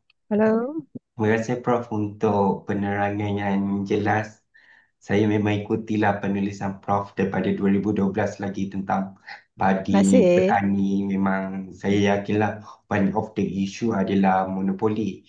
Macam pada pendapat Prof, kalau kita nak pecahkan monopoli ni tentulah kita dah ada pemain baru yang boleh boleh terlibat kan. So macam mana Prof dari segi sedianya pemain-pemain yang akan membantu memecahkan monopoli ini pada pendapat Prof? Saya faham you punya keraguan ya, memang susah Hmm. ya. Tetapi dalam apa jua sistem, yang memacu sesuatu industri adalah harga. Ingat, kalau you nak masuk pasaran saham, kalau harga dikawal, you nak masuk tak? You tak akan masuk. Sebab you tahu profit constant. So buat apa nak spekulasi, sebab pasaran saham perlukan ya variasi yang apalah, variasi yang dinamik supaya you boleh mengambil pelbagai kedudukan ya, long long position, short position. Tapi kita perlukan harga yang berubah untuk mendinamikkan pasaran, iaitu harga itu mencerminkan dinamika pasaran. Kalau penawaran kurang, permintaan tinggi, harga patut naik.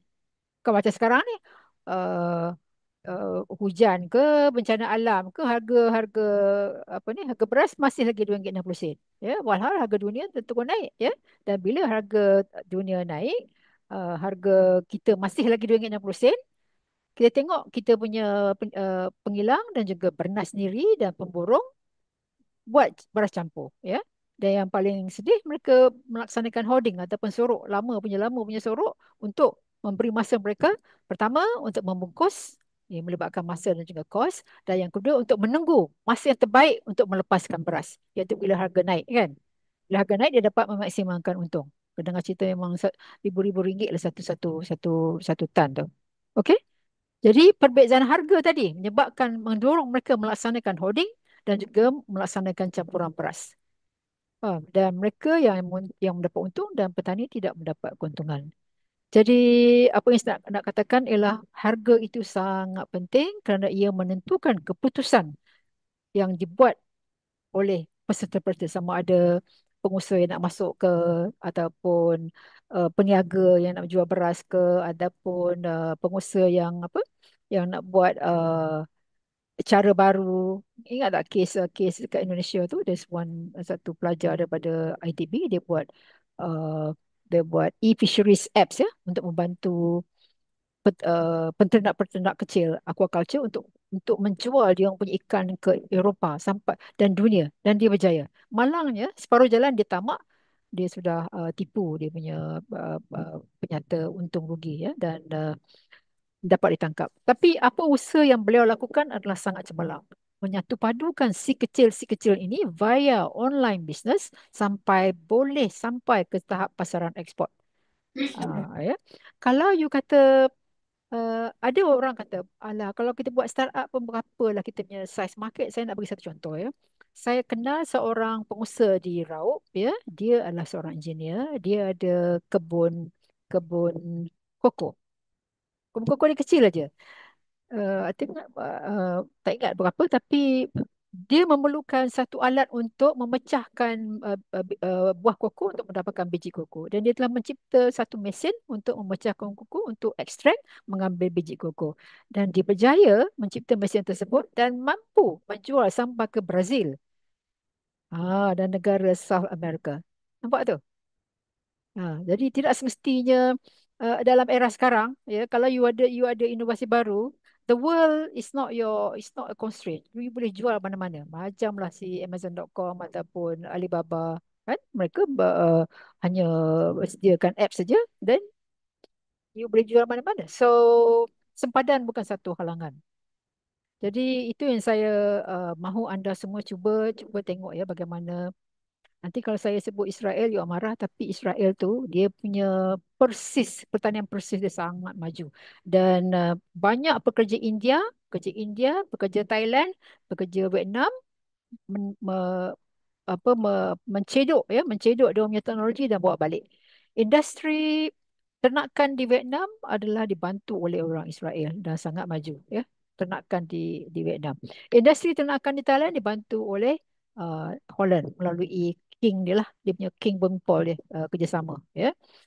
Industri sayuran buah-buahan di Thailand banyak merujuk pada teknologi pada Israel. Israel dia melaksanakan drip teknologi ya yang persis, maknanya kalau siram air tak payah siram melimpah-limpah, tapi kuantiti yang diperlukan oleh pokok tersebut, dan mereka buat kajian lah. Itu sebab Israel tu 50% tanah dia gersang ya, tetapi mereka adalah pengeksport sayur-sayuran segar yang terbesar di Eropah. Tak tahulah sekarang macam mana, dah sibuk berperang ya. Tapi teknologinya telah kalau tak silap saya telah membantu Ethiopia ya. Ethiopia untuk menjadi pengeksport bijirin negara dia. Kan dulu Ethiopia akan takut kan banyak kebeluran, dan juga ingat teknologi pengairan China telah dicuba di Egypt ya.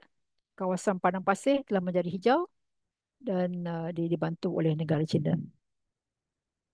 Jadi saya rasa prospeknya sangat sangat bagus. Cuma kita kena tahu di mana kita punya choke point ataupun the jam point, jam ataupun yang terperangkap. Dan saya dah tunjuk tadi, perangkapnya bermula daripada input. Baja ni ada soalan, kenapa fokus dengan nafas dengan bernas? Kan mereka ada monopoli daripada nafas ke jadual ke benih. Pembekal benih 12 orang je you.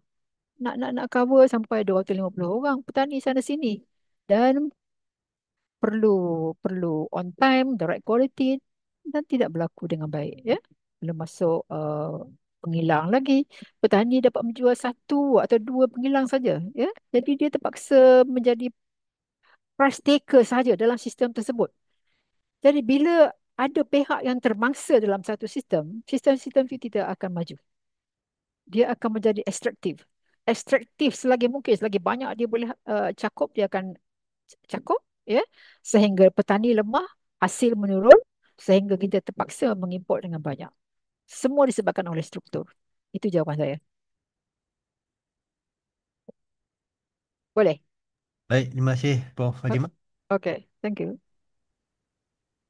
Ada lagi soalan?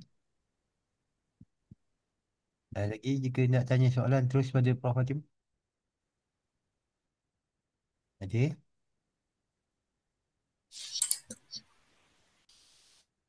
Assalamualaikum. Waalaikumsalam. Yasmin daripada UM. Prof, Right. semua ni kan banyak cadangan yang amat bernas. Kebetulan ya, untuk memperbaiki sistem pengeluaran padi kita. Tapi my issue is like, who can hold the whip? Who can put this together? Who can actually control all these players? It's I don't see it lah. Saya pun setuju sistem koperasi, maybe koperasi seperti Felda. It's Felda koperasi. Bolehkah that model? It has to be a huge model. It cannot be like piecemeal kita buat di sini macam itu, di sana macam itu. I don't think it'll work. So how do we have that lead institution that can drive this change? And who should it be? Yeah, hi Yasmin. I share your worry ya, because the system sudah orang kata terbina ataupun embedded sebegitu sekian lama, jadi nak berubah tu susah kan. Tapi perubahan itu perlu, dan untuk berfikir mengapa perubahan itu perlu, kena sedar dirilah. Lihat sajalah jiran-jiran kita. Yang pertama Vietnam, yang dulu anggap miskin, ya, orang kata ranap di perang. Macam mana? Selepas Dormoy 85, dia boleh menjadi pengeksport kedua terbesar. Tak ada terinspirasi kata orang. Tercabar untuk menjadi seperti Vietnam. Adakah politik kita nak sibuk dengan ahli politik walau rakyat miskin, industri tak maju-maju? Tak malu ke kepada dunia? Saya punya pandangan lah. We tengok bagaimana Deng Xiaoping dan Xiping merubah China daripada negara yang apalah yang mundur dahulu kepada yang termaju melalui penggemblengan yang rapi, ya, yang rapi sehingga mampu mengeluarkan, setengah orang kata 800 juta, tapi saya tengok dalam dalam laporan tu 500 juta daripada kemiskinan, ya, melalui program yang melibatkan daripada top down policy tau, daripada Ziping ke ketua apalah dia punya provincial, kepada ketua daerah, kepada ketua county, sehingga sampai kepada ejen pengembangan. Akhirnya yang melaksanakan perubahan adalah ejen pengembangan, serasi, ya, menyerasikan penduduk yang miskin ni dengan industri-industri tempatan di mana penduduk ini boleh mengambil peluang. Katalah dia membuat kain-kain bunga-bunga ke, dia cari tempat yang sesuai. Ya, dan untuk melaksanakan itu memerlukan yang ejen-ejen yang kecil-kecil ni. Dan dia bukan dilaksanakan secara besar-besaran, tapi ikut kampung demi kampung, bermula dengan unit yang kecil, sikit-sikit lama-lama jadi bukit. Kita nak besar-besar, Yasmin. Yang besar-besar itulah, kita tengok estate yang besar-besar tu, tak pernah yang berjaya pun. Ya, yang besar-besar, Felda ke Risda tu semua besar, FGV semua besar. Bila dia apa tu buat IPO, sama taraf dengan Facebook, tapi tengok bandingkan Facebook dengan dia sekarang, ya, dan selepas mereka di apa tu daftarkan di bursa, lihat apa yang berlaku pada mereka, tidak ada kemajuan. Jadi kadang-kala tak perlu besar-besaran, kecil-kecil dahulu. Singapura tu kecil je, ya, mereka mulakan dengan kecil-kecil dahulu, cuba kemudian dibesarkan. Uh, Memang pesimism, tapi uh, saya pun tak ada jawapan lah.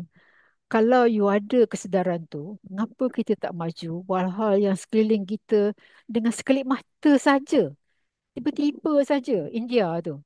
Daripada dulu dia orang kan basket case, image India tu basket case, kerana bawa makanan daripada Eropah, daripada US ke India melalui kapal. Sekarang India mengeksport. You all check, India tu number one dalam cereals, number one dalam susu, number one dalam produk ternakan dan juga buah-buahan. Dia punya mempelam, dia punya, you tengok anggur pun ada. Dia tak megah tau, tapi dah sampai. I tengok anggur daripada India dan buah-buahan yang lain. Ya, you cuba beli mangga India, tengok berapa ringgit you kena bayar. Okey.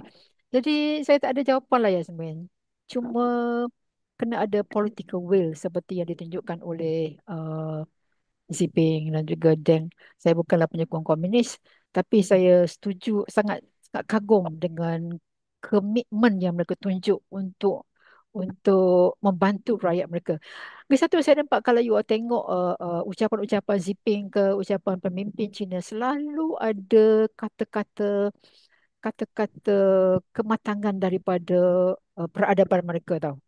Contohnya Ziping selalu sebut wawasan apa, shared prosperity, that kind of thing, yang memandu polisi mereka.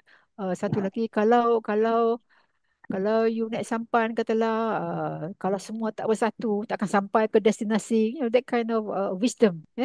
Cina kan banyak wisdom kan. Jadi itu menyemarakkan semangat mereka. Memanglah kalau mereka bermula daripada negatif ke negatif growth kepada sampai sekarang 10% pun ada, sekarang mungkin 5-6%. Begitu juga dengan Vietnam. Ya, tapi kita dulu ASEAN Tiger sebetulnya tak ke mana-mana dengan masalah governance dan sebagainya. Jadi kesedaran itu adalah. Dan saya sebutkan tadi, uh, kalau kita tak buat, kita buat business as usual, we will get similar result, if not worse. Dan worse still dia akan multiply, dia akan berganda lagi. Kalau tak sedar itu, apa lagi saya nak cakap? Sorry, Yasmin, I don't have answer, but itu saya punya pandangan lah. Terima kasih, Prof. Hmm. Ada, ada lagi soalan-soalan sebenarnya di ruang chat di sini. Tapi yang telah saya bangkitkan, ada lagi beberapa soalan yang saya sedang tengok supaya kita dapat simpulkan soalan-soalan itu. Uh, kita ambil satu aja, Prof. Uh, Prof ada mention mengenai tiada inovasi benih baru. Sedangkan Maggi turut mengeluarkan benih baru. Contoh benih padi MR326 tahun lepas. Jadi isu di sekarang, adakah benih-benih ini tak sampai kepada petani? Um, You all boleh baca satu report, satu laporan yang ditulis oleh Dr. Sarina mengenai benih ya. Didapati proses untuk mengeluarkan benih terlalu panjang sebab birokrasi satu dan kepentingan untuk memastikan ia berkualiti dan sebagainya memang panjang ya. Dan dibandingkan pengeluaran benih di Malaysia dibandingkan dengan Thailand, Vietnam, India memang kita tersangat perlahan dari masalah birokrasi. Jadi Dan Prof, ya, minta dan, maaf. dan jangan lupa pembekal benih itu dah 12 orang aja. Jadi, Dan petani pula tak dibenarkan untuk mengeluarkan benih. jadi bolehkah kita buka IP benih ni pada semua orang supaya semua orang boleh import benih padi daripada luar negara? Bila Ah, lah benih yang terbaik? Janganlah buka, jangan buka import lu. Kita capitalize, kita perkasakan apa yang kita ada dulu. Dekat Sabah tu kan macam-macam ada. Kat Malaysia pun yang dekat Semenanjung pun kita tak teroka lagi tu. Ni. Aha. Hmm. Dan ingat kekangan yang saya sebut tadi. 12 pembekal saja. Kalau Sebenarnya you, ada, ya, if I may, sebab pengimpatan beras ni dia banyak lagi isu lah, isu genetik, isu ya, biodiversity, isu yes. penyakit. So Penyakit. memang, tetapi I agree that just coming up satu variety dalam 10 tahun is not good enough lah. Memang Sebab lambat dia dibandingkan. dia Betul dia Yasmin. tak ada, dia tak ada respon kepada keperluan semasa dia Hmm. dia masa dia apa tu develop variety tu, betul Betul. keperluan masa itu kan, Ya, tapi betul. keperluan and kalau kita percepatkan proses um, menilai benih dari luar, that one takes too long. And then baru kita boleh extend the number of people yang boleh dapat AP kan. So Yes. sistem penilaian Hmm. kemasukan Beras. benih beras tu harus dipertingkatkan lah. Betul. Sangat setuju. Modern kan. Ya, betul. Sangat setuju. Baik, terima kasih. Terima kasih pada semua. Terima kasih pada Prof. Fatimah atas Fantastic. dokumen yang diberi. Saya serahkan balik majlis pada Dr. Khairi. Dr. Khairi.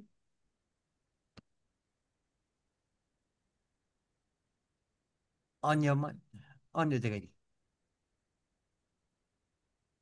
Okey. Okey, terima kasih diucapkan kepada Yang Berbahagia Datin Paduka Prof. Fatimah Arsyad untuk syarahan yang sangat berinformasi dan kita boleh lihat isu-isu berkenaan beras negara. Kalau kita tengok masih lagi berlarutan. So, syarahan beliau hari ini bukan sahaja membuka ruang pemikiran baru tetapi juga mengajak kita untuk melihat keperluan kepada reformasi struktur yang liberational dan berpaksikan kepada realiti semasa. Untuk soalan-soalan tadi, insyaAllah kita akan inform pada Prof lah. Okey. Pada masa yang sama, setinggi-tinggi peragaan saya ke kami daripada UNC kepada moderator kita, Prof. Dr. Azhar Ali Gullah Hassan untuk panduan dan pengendalian sesi yang begitu berkesan dan juga kita merakamkan ucapan terima kasih kepada semua hadirin yang telah meluangkan masa menyertai syarahan umum ini dalam talian komitmen dan perhatian hadirin semua amat kami hargai. Seterusnya kita akan ke sesi bergambar. Okay, kami mohon hadirin untuk buka kamera masing-masing. Okay, sesi bergambar bersama panel kita dan juga moderator. Um, Cik Fadli akan ambil gambar. Puan Suhaila? Ya, Okey. tunggu semua buka kamera. Semua boleh buka kamera. Okey, hari ini. Okey.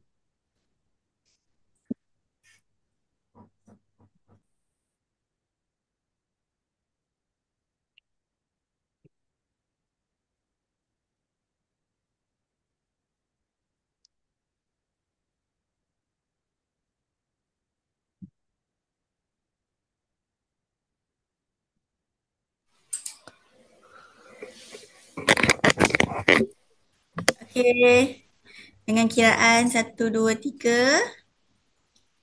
1, 2, 3, senyum. Okey, gaya bebas. 1, 2, 3. Bukan tangan yang kita. Okey. Dan Okey. Okey. Ini sekadar untuk maklumat tambahan. Untuk sijil penyertaan akan diberikan kepada peserta yang mendaftar dan mengisi borang yang diberikan, dan akan diterimalah selepas program. Dan untuk slide dan juga rakaman, kita akan dapat kebenaran daripada penceramah dan kita akan upload, muat naik di Facebook UAC Universiti Melaya. Okey.